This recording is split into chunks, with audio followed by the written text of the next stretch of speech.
The United Nations has called for a temporary humanitarian truce between Libya's warring parties. This to allow emergency services to reach the wounded and help civilians to move out of the conflict zones.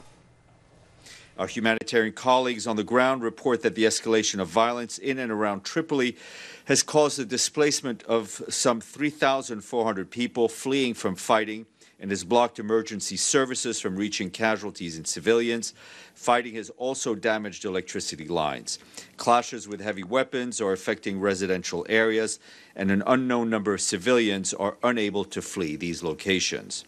We're calling for a temporary humanitarian truce to allow for the provision of emergency services and the voluntary passage of civilians, including those wounded, from the areas of conflict.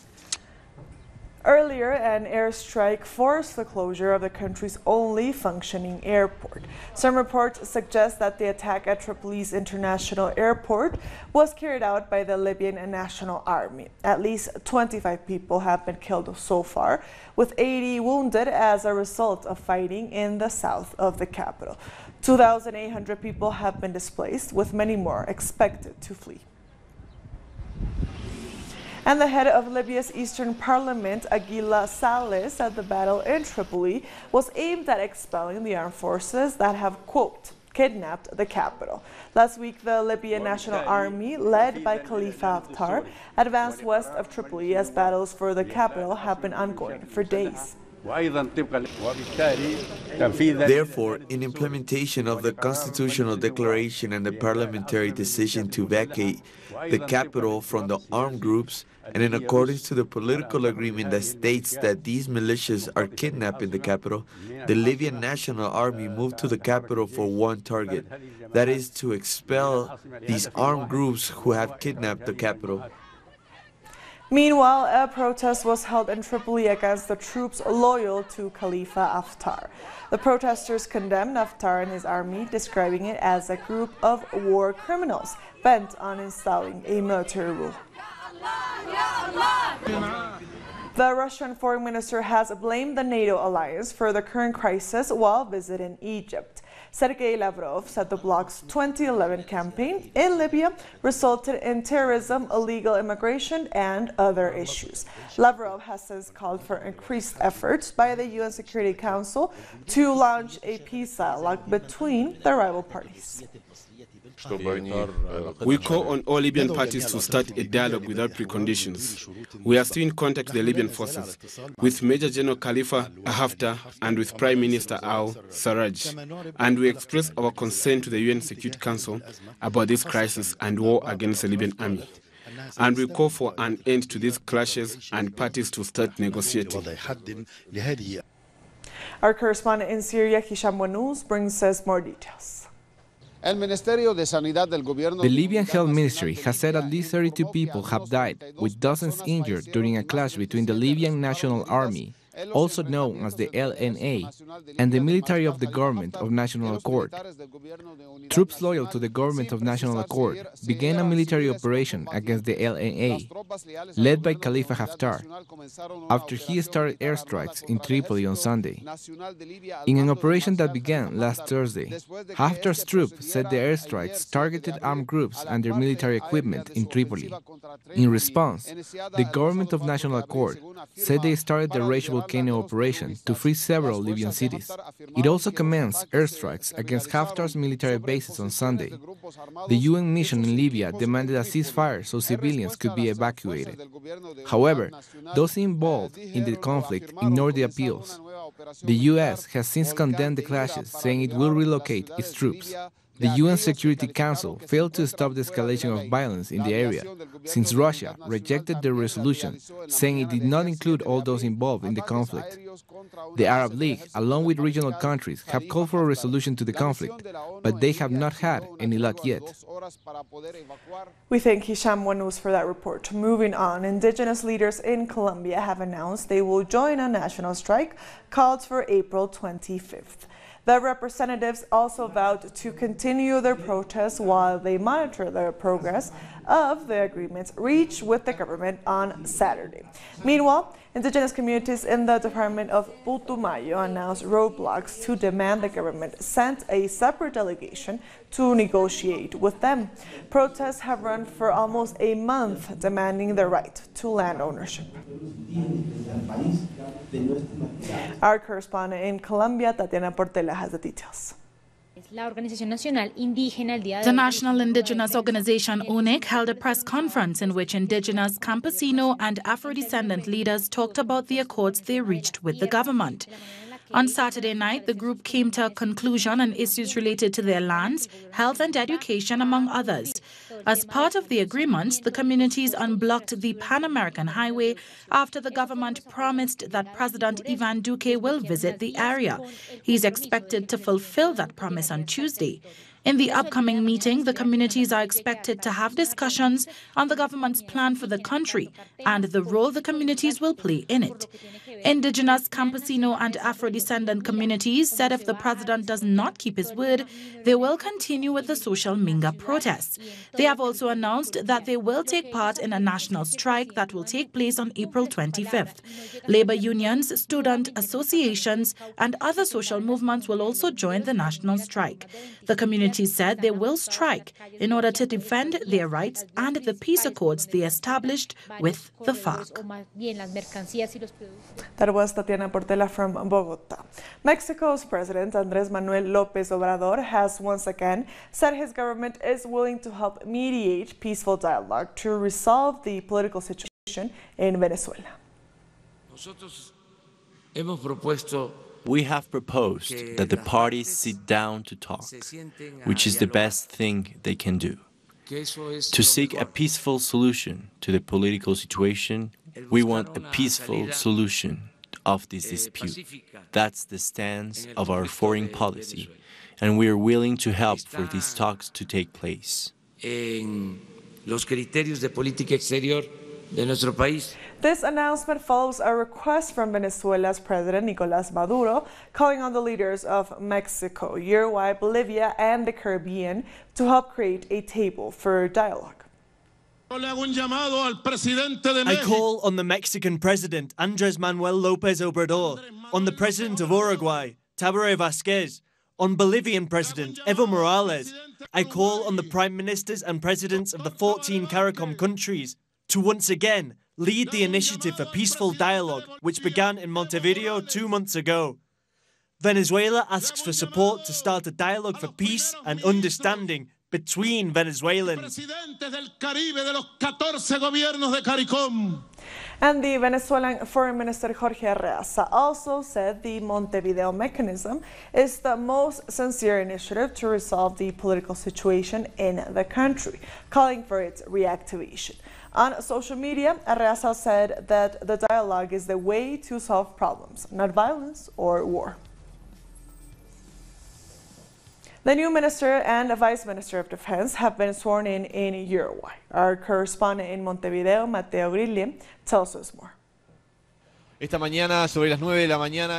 This Monday morning, new authorities have been sworn in the Defense Minister after the dismissing of military authorities last week. The new Minister of Defense will be José Bayardi, who already held the position during the first term of President Tabaré Vázquez. Andrés Bertarrechi will be the Vice Minister of Defense.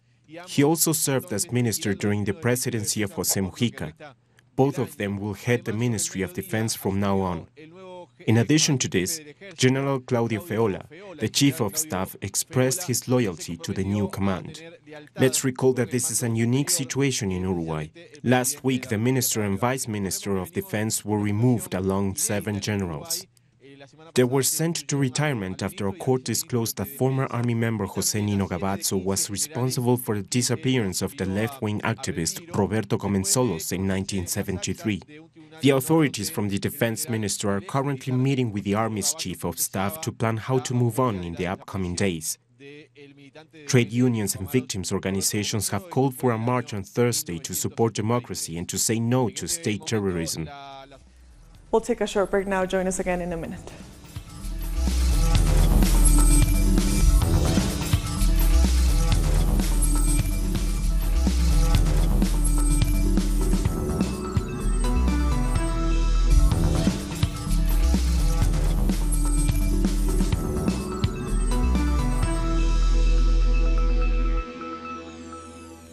Welcome back. At least 10 soldiers are to face trial in Brazil after they opened fire on a car, killing a 51-year-old and prompting protest.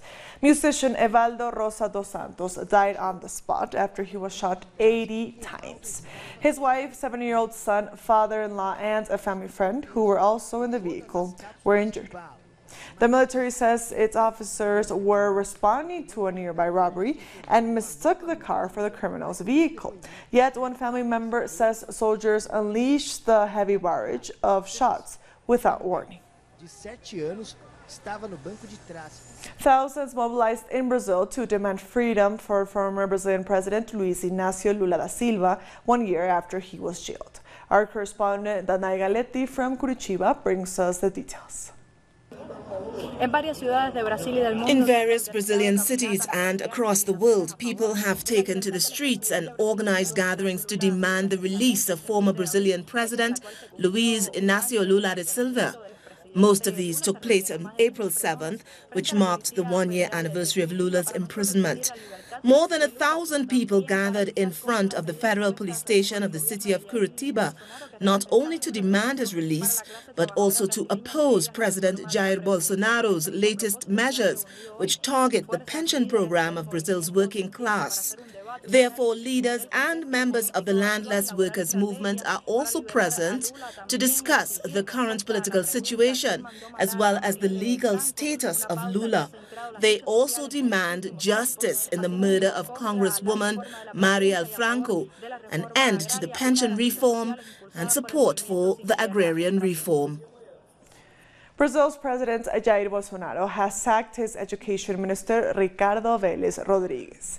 Vélez Rodrigues was criticized over proposed changes to school textbooks, including the denial of the 1964 military coup and disregarding the country's ethnic diversity. Bolsonaro has appointed Abraham Weintraub, an economist and close associate of his chief of staff. And Bolsonaro is coming under fire from Macuxi indigenous people, accusing him of giving away their traditional lands to farmers and miners. The Macuxi people won a bloody battle to expel rice planters a decade ago from their reservations with the backing of the Supreme Court. The Macuxi people fear for their future as large-scale farming has taken over their land for years.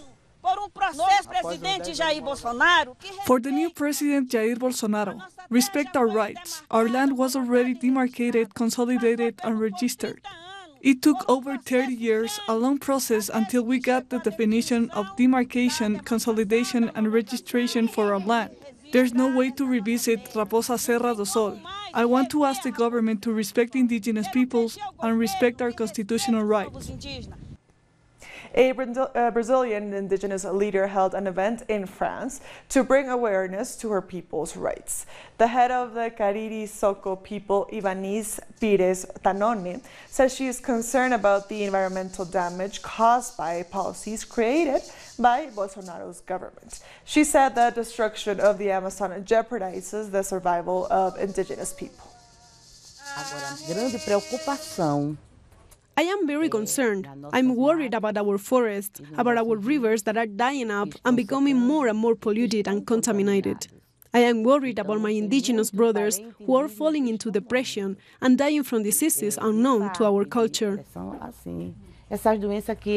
Moving on to Costa Rica, violence has increased in indigenous territories since the murder of indigenous leader Sergio Rojas. The details in the report. Disputes continue in the indigenous territory of Salitre after leader Sergio Rojas was shot 15 times. Ribere indigenous people say they are under attack. Salitre is experiencing significant violence, with activists being threatened and shot at. People in the community are afraid. After my dad's death, things have only gotten worse. Persons interested in owning lands within indigenous communities are inciting violence. Some houses are being burnt to the ground. However, many speculate that there is conflict brewing among indigenous people as well. There is conflict because people assume we don't want other indigenous people within our communities. This is not the case. What we don't want is landowners to enter our territory because they have no legitimate right to do so. The threats being made are very real. Before Sergio Rojas murdered, he was threatened. Another leader, Pablo Sivas, coordinator at the Baran Community Council, has also been threatened. We have received messages and threats through social media saying that we must be killed. They are inciting violence. Sivas has since criticized the government for its inaction relative to the violence perpetrated against indigenous communities. We suspect that the person responsible for the violence are all non-indigenous people, or those who own lands inside our territories. They are the ones that are shooting and intimidating us. An investigation published by the Universidad Nacional de Educación a Distancia has shown that from 2010, at least 118 incidents of violence have been reported, which includes the murder of Sergio Rojas. These crimes are alleged to have been committed by non-indigenous farmers. It's easy to believe that those responsible for this violence would not resort to these drastic measures if they had documents to prove that they have rights to our lands. Of the 12,000 hectares of the Salitre territory, 29% of the lands are owned by non-indigenous people, according to the Universidad Nacional de Educación a Distancia. The UN High Commissioner for Human Rights, Michelle Bachelet, has signed an agreement with the Mexican government related to the Ayotzinapa students in investigation. Through the agreement, the UN will assist the investigation to solve what happened to the 43 students who went missing in the city of Iguala in 2014.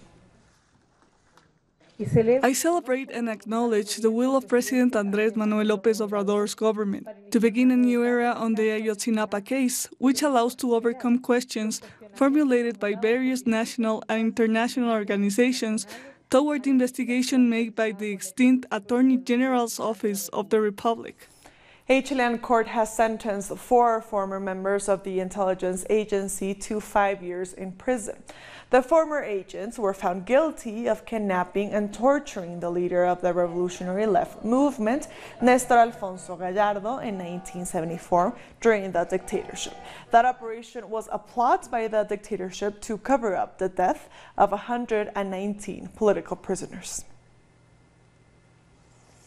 An indigenous community in Guatemala has organized its own marathon. Thousands of indigenous people from over 100 rural communities gathered to enjoy the event. Over 500 indigenous athletes competed in this 8th edition of the Cabla Yupur Marathon in the community of Campur in the municipality of Carcha, Alta Verapaz. It is the first time I see these numbers, because previously, maybe because of the distance, not all the athletes were able to come because of the roads. But now I can see it's getting bigger. Every year more people are competing.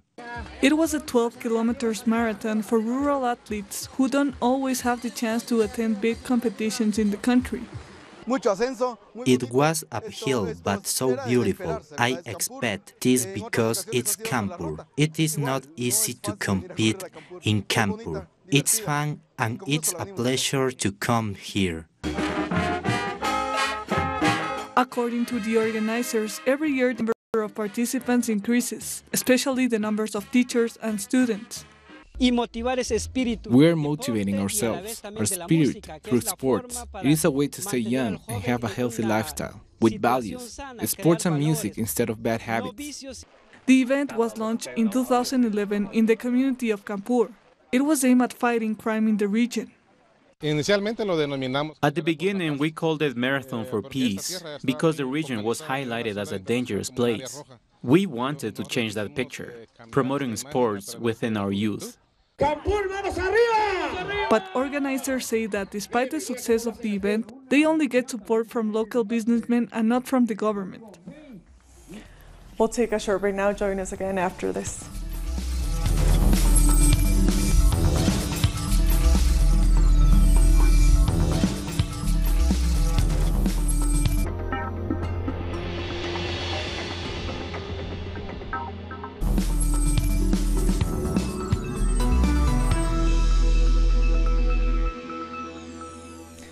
Welcome back. The South African government has downgraded the level of its embassy in Tel Aviv, Israel, which will now hold a liaison office status. This was an act of solidarity with the Palestinian people. Our correspondent in South Africa, Matuba Malachi, explains. The South African government has implemented what International Relations Minister Lindiwe Sisulu calls stage 1 of a process of downgrading relations with Israel. That stage 1 started with withdrawing its ambassador from Tel Aviv permanently. It happened last week, and the minister says it's possible that Israel may end up without an ambassador here in South Africa. The South African Communist Party, meanwhile, has congratulated the government for its move, saying it was long overdue. The governing party, the ANC, agreed at its 2017 conference to downgrade its relations with Israel. The implementation of this resolution started after Israeli security forces shot Palestinian protesters on the Israel-Gaza border in 2018. That's when Pretoria immediately recalled South Africa's ambassador to Israel, Sisa Ngombane, for consultation. But we know now that it's for good and he's never going back. The Israeli government, through its embassy here in South Africa, says it won't comment on what has happened. And civil society organizations like BDSSA have welcomed this move. South Africa has a politically active Jewish community, and this will certainly create debate in the country, especially now ahead of the much anticipated elections in May. It's back to you, studio. We thank Matua for that report. Rwanda's President Paul Kagame has said his country will not force any individual or nation to apologize for their role in the 1994 genocide. Rwanda commemorated the victims of the genocide during the weekend, marking its 25th anniversary. You can't ask people to apologize or keep asking them to apologize or tell them how to apologize. Then that, after all, kills the whole meaning of an apology. For an apology to have a meaning, it must come from somebody who is apologizing. A Brunei national who identifies himself as a gay man has spoken out against the new measures implemented in the country that punish homosexuality. The new Islamic Sharia also punishes adultery. The penalty for both crimes is to be stoned to death. The Sharia has caused international outrage with a boycott campaign against hotels owned by Brunei. The LGBTQ community is pleading for help. I'm not sure what's worse, act like we are non-existent to the world, or act like we are not, or hurt us even more, or condemn us for being who we are, because we're not something that in their religion are acceptable. The final touches at the exhibit of the tomb of ancient Egyptian pharaoh Tutankhamun have been made before the Grand Egyptian Museum opens in 2020.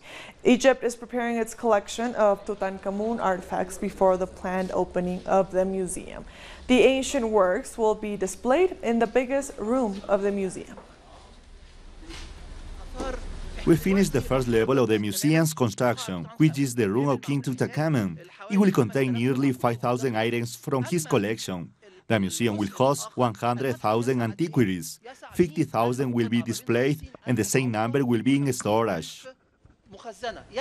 Students in Barcelona have taken to the streets to demand action against climate change, as experts warn that the issue is turning into a major emergency. More in this report. Students of all ages took to the streets of Barcelona, Spain, to protest against climate change and to demand immediate actions to change its course. Their fight brings hope to many. I have been told that by the time I'm 30, the planet as we know it won't exist anymore, and that our extinction is expected to happen by 2100. I will be 89 years old. The radar won't be pretty. They are telling me that I have no future, and that is forcing me to take action.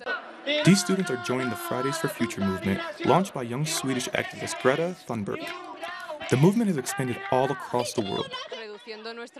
We can reduce our environmental footprint by not buying so many plastic bottles, by not using cars and instead using a bike or walking, by using public transport.